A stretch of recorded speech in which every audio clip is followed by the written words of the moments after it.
All right, 6:32. Arkansas may be one of the best places to get outdoors, celebrate Memorial Day weekend because we got the hiking, the natural everything. Oklahoma as well. Lakes, river, choices limitless. Yeah, great place, great time to get outside, but we have seen some significant rain this week. If you haven't made your plans yet, we're looking into how levels are shaping up. Now let's check in with 5 News reporter Claire Everbach for those answers. Good morning.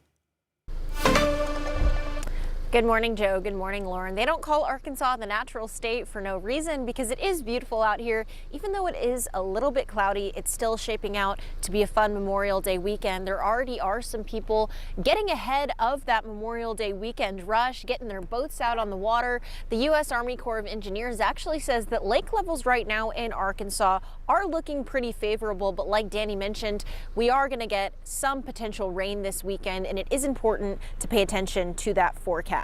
That can create stronger currents and more debris in the water. The U.S. Army Corps of Engineers also say that conditions below area dams can change in a matter of minutes when water is released. That's why people are urged to pay close attention to warning signs, sirens, and water conditions before swimming or fishing at the lake. Storms are coming in, and if they do, levels can go up and down. If you're down below one of the dams and you hear the horn sound, you need to go ahead and start making your way immediately up to higher ground because hydropower generators are going to come on, or we're going to make a release from one of the conduits or possibly the spillway. And so those levels will come up fairly quickly. Of course, it is also a reminder to wear a life jacket at all times, whether you're actually in the water or on a boat.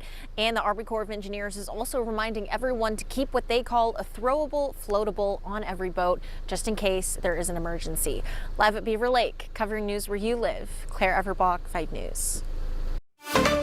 All right, 6:34 this morning. We're taking a live look in Fayetteville, the University of Arkansas. Always a beautiful picture. But this is as the U of A Board of Trustees is considering another raise in tuition cost. The board will meet again today for day 2. In-state undergrad students and all graduate students credit hour costs would go up around 3%. Out-of-state undergrad credit hour rates would go up around 5%. And at U of A Fort Smith, credit hour rates would increase for new in-state undergrad students. Well, Fort Smith's debate over a possible change in government isn't over yet. After city directors couldn't agree on when voters should decide the issue, supporters say they're now focused on getting it before voters through a petition drive. City directors deadlocked on the proposal to put a question about switching to a mayor-led government on the November ballot. Fort Smith has operated under a city administrator form of government for more than 50 years, where a hired administrator manages the city's day-to-day operations rather than an elected mayor. Supporters of the change say they've already gathered thousands of signatures. We've got almost 3,000 signatures, and I'd say that that's a good representation of what the people are wanting, and they have no reason to not let us have a voice and make the decision as a community. Organizers say they've collected nearly 3,000 signatures so far. Well, rural communities in Arkansas are facing the biggest impacts of healthcare challenges. More hospitals are closing and access is becoming less certain. Maya Ellison spoke with health leaders about their call to action.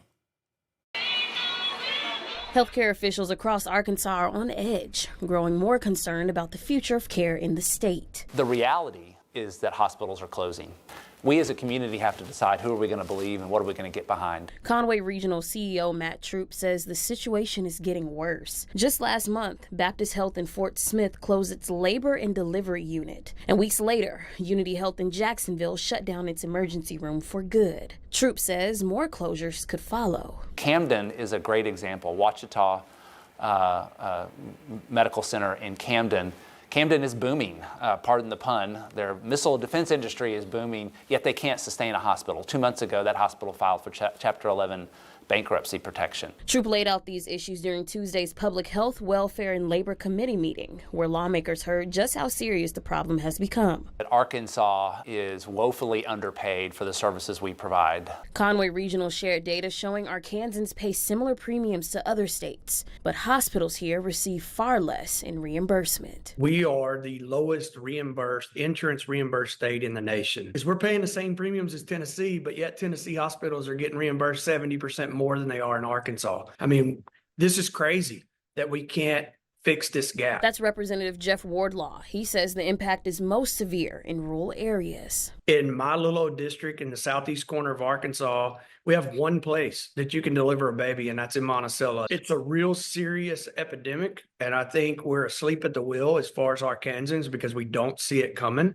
And last year, Wardlaw even sponsored a bill to set minimum reimbursement levels, a move he believes could have helped keep hospital doors open. But he says without action, the outlook is bleak. If nothing comes out of this conversation, what do you think Arkansas healthcare could look like in the next 5 years? If you look at the next 1 year, you could see possibly 5 to 10 hospitals close in the next year. And possibly on a 5-year span, you're looking at close to 50 rural hospitals that are no longer on the landscape. This thing's not just isolated to a problem in McGehee, Arkansas.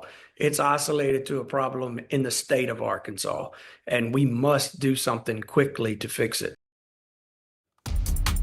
Now to the latest on concerns over the Ebola virus. Overnight, a flight was diverted from Detroit to Montreal. U.S. Customs and Border Protection say the Air France flight from Paris carried a passenger from the Democratic Republic of Congo. It comes days after the Centers for Disease Control and Prevention announced new guidelines restricting travelers from that country. CBP says Air France boarded the passenger in error. It's not clear if that person was showing any symptoms.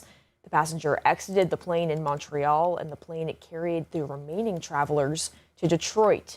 Another passenger said some on board were panicked as the incident unfolded.